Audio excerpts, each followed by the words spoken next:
We just returned today after a 10-day tour, a strong delegation to United States and South Korea. I'm happy to share with all of you and the people of Telangana that every single business and corporate leader we met in America and South Korea was very positive about Hyderabad and Telangana. You must have already heard about the news that we have got 31,500 crores investments and over 30,000 plus jobs so far. Many more deals will be signed in the next few months. We are creating an investor task force to follow up on all meetings and get many more jobs for our people. Telangana is the future state. It has 3 rings. Inner ring is a core urban Hyderabad. Telangana second ring is semi-urban, where we will build manufacturing hub. The regional ring road will help develop this area.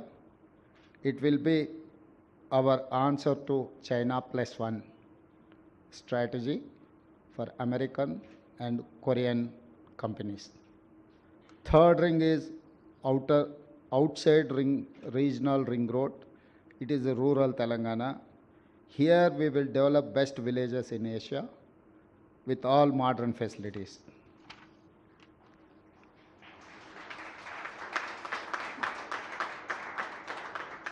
My vision is to make Telangana $1 trillion economy in next 10 years.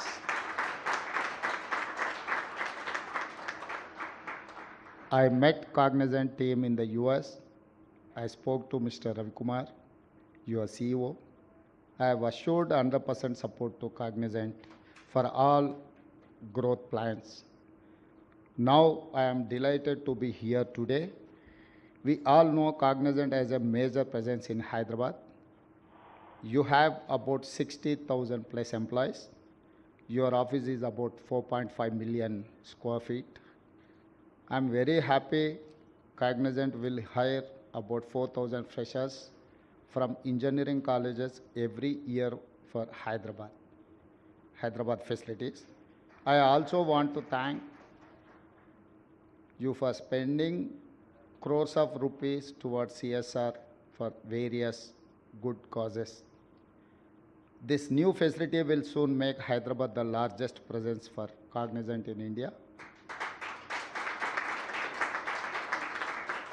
I hope you will soon grow so big you will have 1 lakh employees in Hyderabad.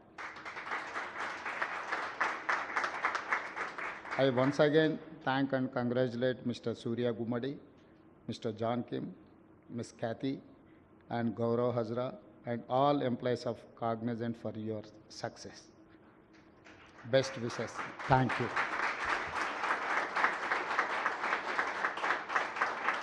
Hyderabad నగరం ప్రపంచ ముఖ చిత్రంలో ఒక ప్రధానమైన నగరంగా గుర్తింపు పొందడానికి అది కొద్ది రోజులో, కొద్ది నెలలో, కొద్ది సంవత్సరాలు కష్టపడితే నిర్మించిన నగరం కాదు ఈ నగరం. ఈ నగరం 430 సంవత్సరాల క్రితం కులీ కుతుబ్ షాయిల నుంచి మొదలు పెడితే నిజాం వరకు హైదరాబాద్ నగరాన్ని నిర్మించడం జరిగింది. ఆ తర్వాత నిజాం బ్రిటిషర్స్ కలిసి రెండవ నగరం సికింద్రాబాద్ని నిర్మించడం జరిగింది. మళ్ళీ మా మంత్రి శ్రీధర్ బాబు గారు చెప్పినట్టు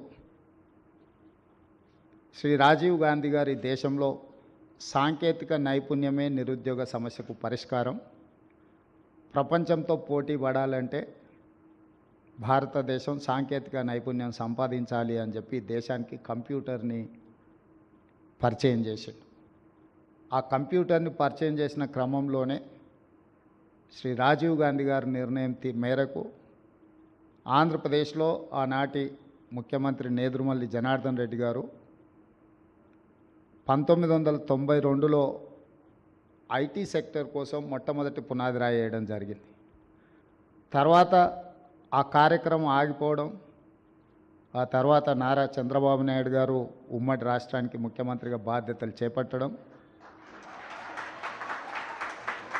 వారు ఖచ్చితంగా ఆంధ్రప్రదేశ్ యొక్క నిరుద్యోగ సమస్య, రాష్ట్రం యొక్క ఆదాయం పెంచుకోవాలి అనంటే వ్యవసాయం ఒకటే సరిపోదు, సాంకేతిక నైపుణ్య రంగంలో రాణించాలి అని చెప్పి హైటెక్ సిటీని నిర్మించడం జరిగింది. హైటెక్ సిటీ నిర్మాణంతో హైదరాబాద్ నగరంలో పెట్టుబడులు రావడం, నారా చంద్రబాబు నాయుడు గారు, డాక్టర్ వైఎస్ రాజశేఖర రెడ్డి గారు 3వ నగరంగా సైబరాబాద్ నగరాన్ని నిర్మించారు. ఈరోజు హైదరాబాద్ని 3 నగరాలుగా చూడొచ్చు.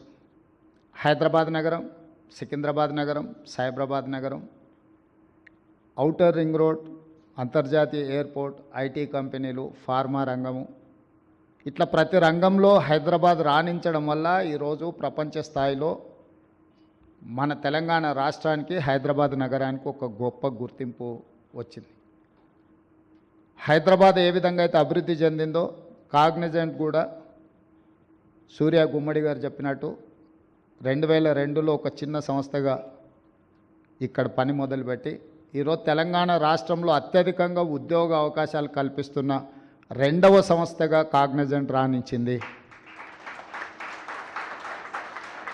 భారతదేశంలో టాటాలతో పోటీ పడగలిగిన శక్తి సామర్థ్యం, తెలంగాణ రాష్ట్రంలో టాటాలతో పోటీపడి నిరుద్యోగ సమస్యకు పరిష్కారం చూపిస్తున్న సంస్థ కాగ్నిజెంట్ సంస్థ.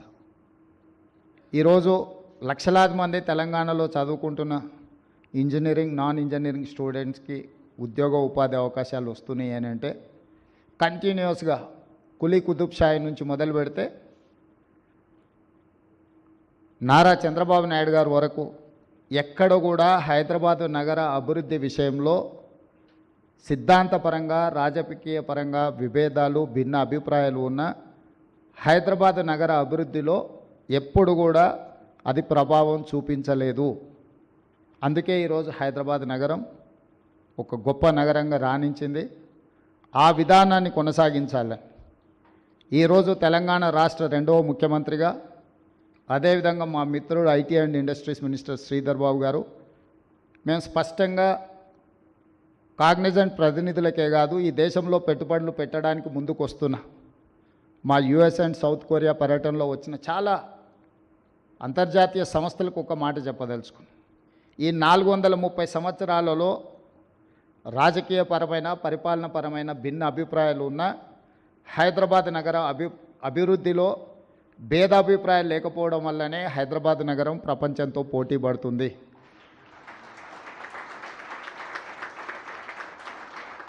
ఇక ముందు అంతకంటే వేగంగా ఈ హైదరాబాదు నగరాన్ని విస్తరించడానికి ఈ 3 నగరాలు మన రాబోయే అవసరాలను తీర్చడానికి అవకాశం ఉందో లేదో అన్న ఆలోచనతోటి ఈరోజు అంతర్జాతీయ ఎయిర్పోర్ట్కు కూతవేటు దూరంలో hardly 20 minutes drive from international airport ఒక కొత్త నగరం, 4th సిటీని, ఫ్యూచర్ సిటీని మా ప్రభుత్వం నిర్మించాలనుకుంటుంది. ఈ 4th city, future city China plus one country కోసం అమెరికా, సౌత్ కొరియా, ఇతర దేశాలు ఏదైతే చూస్తున్నాయో ఈ అన్ని ప్రశ్నలకు సమాధానంగా 4th సిటీ మేము ఫ్యూచర్ సిటీగా ఏదైతే నిర్మించాలనుకుంటున్నామో అదే సమాధానం చెప్తుంది. ఈ ఫ్యూచర్ సిటీలో మీరందరూ భాగస్వాములు కావాలి. కాగ్నిజెంట్ తొందరలోనే 1,00,000 మంది నిరుద్యోగులకు ఉద్యోగ అవకాశాలు కల్పించేటప్పటికీ ఆ ఫ్యూచర్ సిటీలో కూడా మీ ప్రెజెన్స్ కనిపించాలి, మీరు అక్కడ ఉండాలి. మిమ్మల్ని అక్కడికి రావాల్సిందిగా రాష్ట్ర ప్రభుత్వం తరఫున సాదరంగా మిమ్మల్ని ఆహ్వానిస్తున్నాం.